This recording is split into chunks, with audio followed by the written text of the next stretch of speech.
শুরু করিতেছি মহান আল্লাহর নামে, যিনি পরম করুণাময় অত্যন্ত দয়ালু।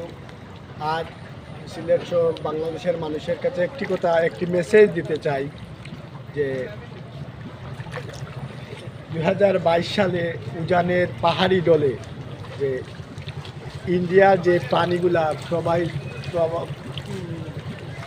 এখানে প্রচুর বৃষ্টিপাত হওয়ার কারণে পাহাড়ি ডলে সিলেট বিভাগে সারা গোটা বিভাগ জুড়েই যে বন্যা প্লাবিত হয়েছে।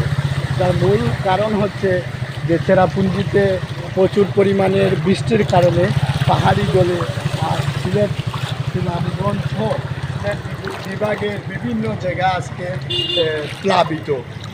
তো 2022 সালের পরে সরকারের উদ্যোগে সুরমা নদী খননের একটি উদ্যোগ নেওয়া হয়েছিল, সেটি এখনও এই